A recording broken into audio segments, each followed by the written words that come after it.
centuries, humans have been growing alongside our botanical brethren. Our histories have mixed and mingled to bring us modern medical marvels, faded folklore, and everything in between.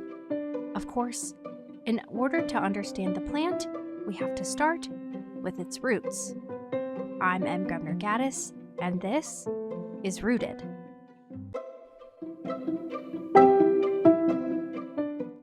Conium meticulum, or hemlock, is native to certain parts of Europe, the Mediterranean, and South Africa, but it's been naturalized pretty much everywhere. It's an umbellifer in the Apiaceae family, and it grows between 3 and 5 feet tall, and has a white flower made up of millions of tiny little blooms. Hemlock is a biannual, and it can grow in pretty much any kind of soil. If this is sounding familiar, it's likely because it is. Hemlock is commonly mixed up with Queen Anne's lace, which we talked about in episode 2. The way to tell them apart is that hemlock doesn't have the purple center flower, and it has a hairless stem with purple splotches. Plus, it smells disgusting when it's dug up, somewhere between mouse pee and a musty frat house basement. Yikes. If you think that sounds bad, wait until we get into how toxic it is. See, all parts of hemlock are poisonous to humans, but the potency really depends on the season and part of the plant in question. In early spring, the root is at its most toxic, but its leaves are actually safe for some cattle to eat. This is because, like its cousin the carrot, it sends all of its nutrients and all the stuff that kills us to its taproot for safekeeping in the winter.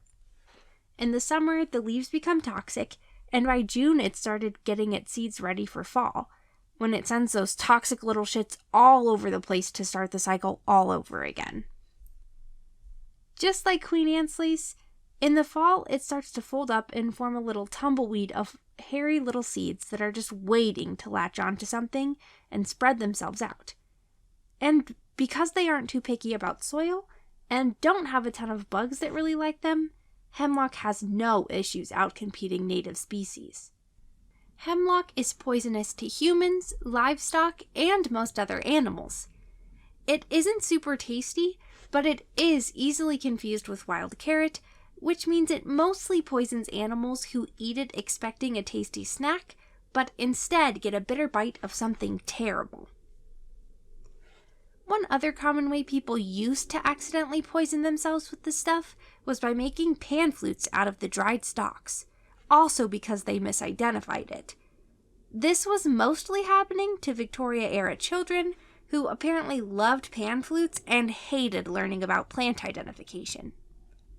While it isn't super common today, we do still see cases of hemlock poisoning.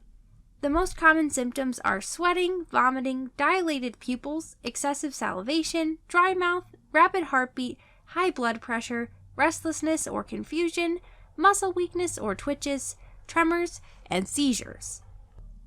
In more severe cases, hemlock poisoning can cause multiple delayed complications such as slow heartbeat, low blood pressure, muscle paralysis, muscle breakdown, and muscle death, kidney failure, central nervous system depression, and eventually, death. The reason that hemlock is so toxic to us is because it contains a chemical called conine, which sends mixed up signals to the muscles that control your breathing, basically telling them to stop and, well, eventually killing you. One interesting thing about conine poisoning is that animals who ingest it and live are actually more likely to eat it again. And this is especially bad news for any pregnant animals who may not have any long-term symptoms themselves, but pass on a very distinctive genetic defect to their offspring. The most famous death by hemlock poisoning was Socrates, but his death wasn't an accident. In fact, it's pretty much as far away from an accident as you can get. The story goes that Socrates was put to death in ancient Greece for corrupting the minds of young men. But because he was still regarded as a gentleman, they let him choose how he wanted to die. So he chose hemlock tea. It's reported that his death was a peaceful one, where he was able to have coherent conversation with his followers until drifting off to sleep.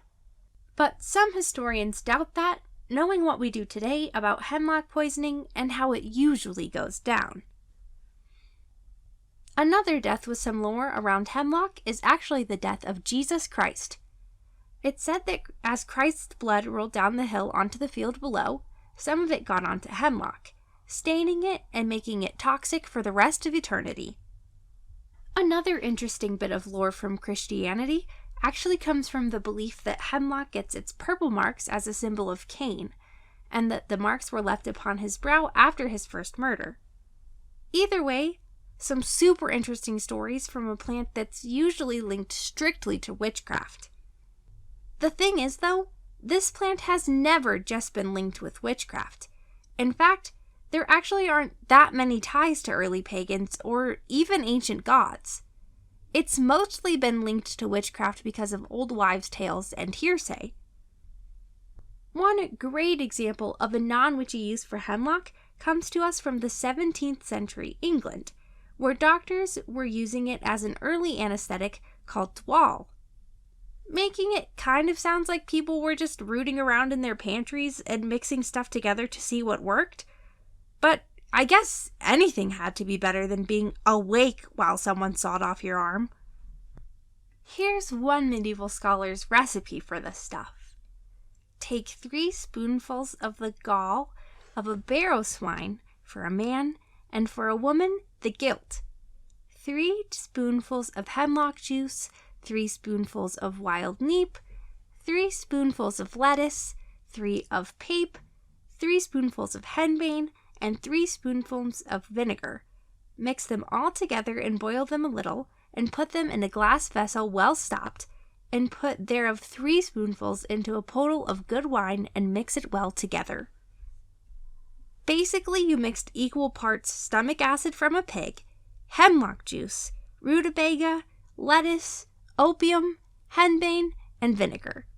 You boil that, and mix a little in with a glass of wine to knock someone out cold before you ripped out their spleen, or did whatever else you were trying to do back then. I kind of feel like the wine and opium would have been good enough, but what would I know? I'm not a doctor. Today, we aren't doing anything nearly as exciting or risky with the stuff. In fact, the vast majority of people are honestly told to avoid hemlock, as it's so toxic and tricky to work with. There are a few exceptions, though, the most stereotypical of them being witchcraft. While it isn't a super common part of spell work for most witches, hemlock is still sometimes part of ceremonies and rituals. Often, hemlock is used as a hexing agent in spells that could otherwise be intended for good. For example, you might add a little hemlock to a spell more commonly used to encourage good fortune, to deny that good fortune to someone who's wronged you. It can also be used to strengthen protection spells and to anoint tools of protection. The idea there is that if you're already in possession of the thing that's meant to hurt you, you can stop it from causing any further harm. Due to how risky it is to work with hemlock, it's no surprise that there aren't a ton of modern-day medical uses. While in some practices and cultures, hemlock is still used in treatment for whooping cough and bronchitis, because of the way it tells your muscles you used to breathe then cough to chill out, there isn't a ton of evidence to support that it works well enough to use it based on the risks associated with it. That's it for this week. I hope you enjoyed learning a little bit more about the plant most of us have heard of and likely even seen, but probably never knew much about. Next time you see a field of white, lacy-looking flowers, I encourage you to take a closer look. You might be surprised about how common poison hemlock is, and how frequently you've looked an ancient killer in the eye without even knowing it. As a not-so-gentle reminder, snacking on anything you forage for can come with risks. Before you ingest anything you find in the wild, please do your research and make sure you know what it is you're eating before you eat it. If you aren't sure it's safe, don't take the chance. As always, thank you so much for listening and for allowing me to share these stories with you.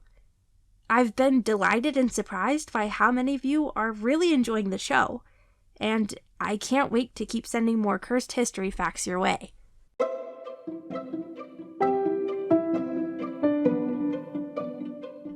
if you liked this show, please consider subscribing and leaving us a review on Spotify, Apple Podcasts, or anywhere else you listen. You can follow us on Facebook, Instagram, and TikTok at rooted.pod.